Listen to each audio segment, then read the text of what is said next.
Aujourd'hui, les chrétiens du monde entier ont célébré la Pentecôte, la promesse de Jésus-Christ qui se manifeste par la venue du Saint-Esprit sur les apôtres. La Pentecôte est célébrée le 7e dimanche après Pâques. La nouvelle reine de la beauté ivoirienne se nomme Mandjalia Bané. Elle a été élue avec 14,50% du vote lors de la 21e édition de l'élection Miss Côte d'Ivoire. Et puis 21 personnes hospitalisées après l'attentat de Londres sont toujours dans un état critique. Selon les services de santé britanniques, l'attentat a coûté la vie à au moins 7 personnes. Madame, Monsieur, bonsoir. C'est aujourd'hui que le Saint-Esprit est descendu sur les apôtres et les personnes qui se trouvaient avec eux sous forme de langue de feu qui se posait sur chacun d'eux. C'est la Pentecôte. L'événement intervient 50 jours après Pâques. Il tombe toujours un dimanche entre le 10 mai et le 13 juin. La Pentecôte célébrée par les chrétiens du monde entier. Honorina Nigouri. Il y a plus de 2000 ans, à la Pentecôte, les apôtres réunis au Cénacle ont reçu le Saint-Esprit dans le livre des Actes des Apôtres, chapitre 2, versets 1 à 4. Des langues de feu se sont posées sur eux. Ils se sont ainsi investis d'une nouvelle mission, celle de répandre la bonne nouvelle de la résurrection de Jésus-Christ. C'est la fête du Saint-Esprit, la troisième personne de la Sainte Trinité, que l'Église commémore en ce jour. C'est cette effusion du Saint-Esprit que vivent tous les chrétiens du monde entier, dans les églises, les temples et les lieux de culte également, en ce jour de Pentecôte. Ils reçoivent différents dons et charismes. Le Seigneur a dit, je m'en vais vers le Père et je vous enverrai le Paraclet, celui-là qui va vous faire découvrir tout ce que je vous ai dit. La Pentecôte spirituelle est la Pentecôte où il y a eu l'effusion du Saint-Esprit. Et la Pentecôte physique est la Pentecôte où il y a eu productivité, où il y a eu moisson. Ta Pentecôte peut être une élévation professionnelle. Les responsables de communautés religieuses attendent un changement de mentalité et une transformation des cœurs et comportements des fidèles chrétiens. Nous devons invoquer le Saint-Esprit dans notre vie de tous les jours. Nous devons demander au Saint-Esprit de nous communiquer le fruit de l'amour, de l'humilité et de la paix. L'essentiel de la vie spirituelle, c'est l'acquisition du Saint-Esprit. Nous avons donc besoin du Saint-Esprit pour qu'il authentifie ce que nous vivons, qu'il s'enracine en nous, qu'il nous aide à avoir des vies chrétiennes qui aient de l'impact. Message bien perçu par les fidèles chrétiens qui souhaitent que le Saint-Esprit renouvelle leur vie en cette fête de Pentecôte. Ce que j'attends de cette Pentecôte-là, vraiment connaître le Saint-Esprit, accueillir le Saint-Esprit en moi et puis donner le Saint-Esprit aux autres. J'attends que l'Esprit Saint de Dieu vienne disposer nos cœurs pour que la vraie paix, cette paix que Dieu a promis, que Jésus a promis à ses apôtres avant de partir, que cette paix soit déversée sur toute la nation ivoirienne. La Pentecôte est précédée de cénacles durant 9 jours dans les églises et communautés. Des célébrations de sacrements de baptême et de confirmation ont également lieu dans les églises en cette période afin que les fidèles chrétiens reçoivent le Saint-Esprit en plénitude.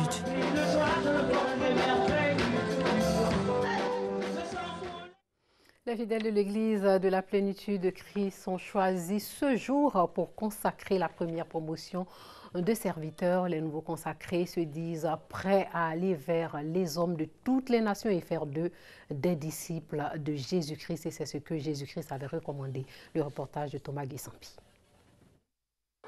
La Pentecôte, un jour unique dans l'histoire de l'Église. C'est ce jour qui a vu la réalisation d'une des promesses de Jésus. Vous recevrez une force quand le Saint-Esprit descendra sur vous. Vous serez alors mes témoins jusqu'au bout du monde. Ces témoins, la communauté Église de la plénitude de Christ vient d'en consacrer, le jour même de la commémoration de la Pentecôte. La première promotion pour cette communauté chrétienne. La prophétesse Akemarie Yves, l'évangéliste Naomi Ziriga et le docteur Alain Dao composent cette promotion de serviteurs de Dieu. Avec l'aide du Saint-Esprit promis et descendu, ils font désormais partie des ouvriers actifs pour faire entrer la moisson qui est grande dans la maison de Dieu. Au jour de la Pentecôte, c'était une consécration générale, non seulement pour les apôtres, mais pour tous ceux qui, à leur suite, allaient être envoyés. Et nous croyons qu'à partir de cette Pentecôte-là, nous sommes prêts pour porter du fruit. Nous sommes prêts pour aller dans les nations parce que nous sommes revêtus de cette onction. Nous sommes prêts pour travailler pour le Seigneur avec efficacité. 3 ans, c'est le temps de formation avant cette consécration. La communauté Église de la plénitude du Christ, dirigée par l'apôtre Ake Maxime Kofi, comptabilise en tout 12 ans d'œuvre au service de Dieu. Nous allons maintenant nous pencher sur un phénomène qui fait de nombreuses victimes au sein des familles. Il s'agit du phénomène des enfants disparus. Des photos d'enfants disparus sont de plus en plus partagées sur les réseaux sociaux. Derrière, on imagine le désarroi des parents. Grâce à ces publications, des enfants ont pu être retrouvés. Cependant, de nombreux autres restent introuvables. Paragasso a rencontré un parent d'enfants disparus. Cette jeune fille a disparu depuis le mardi 18 avril 2017. Priait toute personne l'ayant croisée ou recueillie de bien vouloir appeler au numéro suivant. C'est le message que l'on peut lire sur cette feuille affichée sur ce poteau électrique. Des affiches que Afoussiata, 27 ans, continue de coller sur des murs. Mère d'un enfant, Afoussiata a vu Bintou, âgée de 10 ans, disparaître depuis bientôt 8 mois de chez elle au quartier Banco-Ferré dans la commune d'Abobo. Bintou, la fille à sa camarade, lui avait été confiée. Un matin, elle est sortie, qu'elle s'en a payé manger. Jusqu'à aujourd'hui, elle n'est plus revenue. Il la recherche partout. Il a fait tout. Il a fait déclaration partout. C'est pas facile. Je suis une mère aussi. Je ne vais pas m'asseoir comme cela, sans la chercher. Son rêve aujourd'hui, voir la petite Bintou revenir à la maison. En tout cas, je ne suis pas en paix. Chaque jour que Dieu fait, je la cherche, de lui donner pardon. Elle se trouve qu'elle n'a qu'à revenir. Pour certaines personnes, la disparition des enfants est due à l'irresponsabilité des parents. Les enfants, quand les conditions élémentaires en ce qui concerne leur vie n'est pas réunies, naturellement, ils cherchent toujours le mieux-être. Le mieux-être, souvent ils sont chez les amis, donc l'éducation quand même prend un coup. Et du coup, le papa ou bien la maman n'a plus le contrôle sur ses enfants. La surveillance qui manque. Donc, si les enfants sont bien encadrés, bien surveillés, ils ne vont pas aller sortir de la maison n'importe comment. Un avis que ne partagent pas d'autres usagers. C'est une mafia. Donc il faut que les autorités réfléchissent et essaient de démanteler ce genre de réseaux-là. Ça dépend de l'âge. Si l'enfant a déjà 12 ans, 14 ans, 13 ans, ça peut être l'enfant même qui a fui. Aujourd'hui, de nombreux autres parents qui ont vu leur enfant disparaître partagent le même rêve que Afoussiata. Savoir leurs enfants vivants et les voir revenir à la maison afin de leur apporter l'affection et l'amour dont ils ont droit. Des idées pour être indépendantes financièrement, les femmes en ont, mais comment réaliser ces projets et surtout comment développer leur activité. Un groupe de femmes s'est réuni à Niamey pour en parler. Herman Niamey nous donne des détails sur la façon dont elles comptent s'y prendre.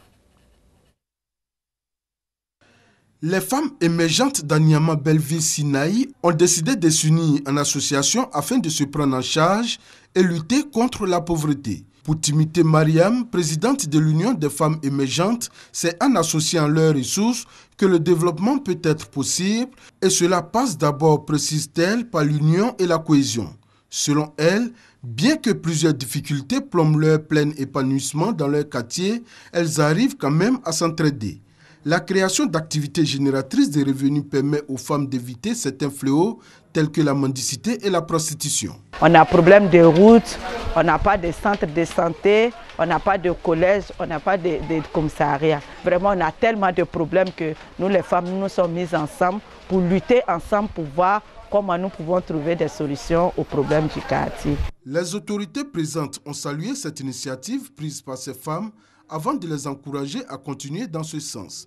Ils ont par la suite invité celles qui hésitent encore à adhérer à cette association.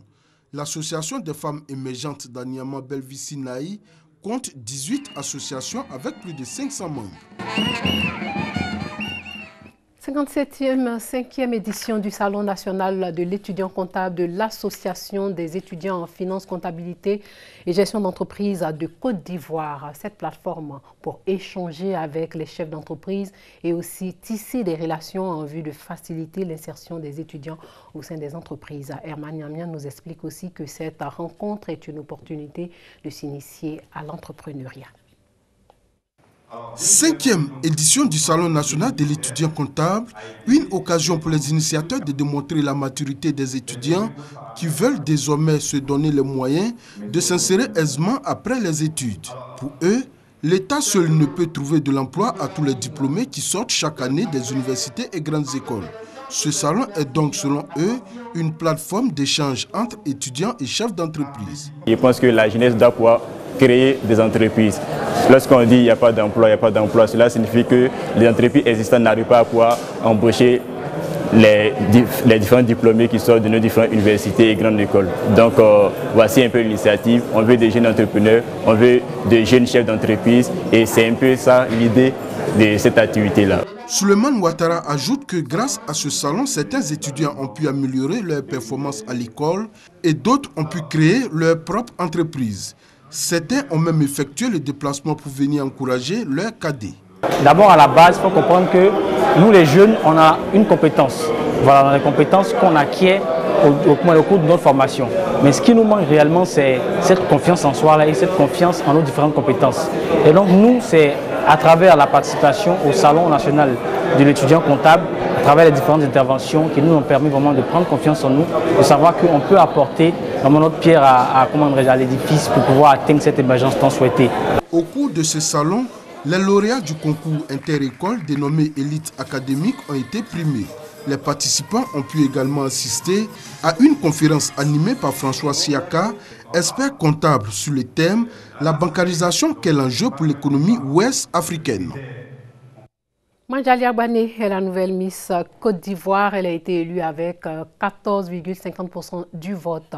La nouvelle reine de la beauté ivoirienne mesure 1,80 m et est étudiante en 2e année de gestion commerciale. Revivons son sacre avec Eric Gori.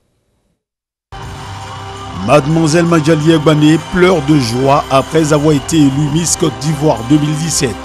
La représentante de la région du Gontougou a arraché la couronne de la plus belle fille de Côte d'Ivoire. Ce rendez-vous de la beauté a drainé du monde comme chaque année. Des innovations sont à noter. Les 26 candidates, tour à tour, ont fait la promotion de l'agence Emploi Jeunes. Cette structure étatique qui accompagne les jeunes de Côte d'Ivoire dans leur insertion socio-professionnelle. La nouvelle Miss veut aider les orphelins. J'envisage de créer une ONG pour aider les enfants en situation défavorable et plus précisément les orphelins. Pour l'organisateur Victor Yapobi, Miss Côte d'Ivoire 2017 est une réussite. Nous avons fait plaisir aux téléspectateurs et au public qui était au Palais des Congrès ce soir. À côté de Manjali Agbane, la Miss Côte d'Ivoire 2017 se trouve la première dauphine Darlene Kassem, puis Erika Konaté, 2e dauphine, Elena Sanogo, 3e dauphine, et enfin Carole Kofi, la 4e dauphine. En Lituanie, les bébés rivalisent à 4 pattes. À 10 mois, Mikola a obtenu une belle victoire à l'arraché lors de la course des bébés à 4 pattes qui s'est tenue jeudi dernier à Vilnius, en Lituanie, à l'occasion de la Journée internationale de l'enfance. Cet événement passionne les parents qui encouragent leurs bébés, soit avec un hocher, soit un biberon pour amener le bout de chou à avancer. Regardez-les sur ces images. Pour participer à cette course atypique, les nourrissons doivent avoir entre 9 et 12 mois.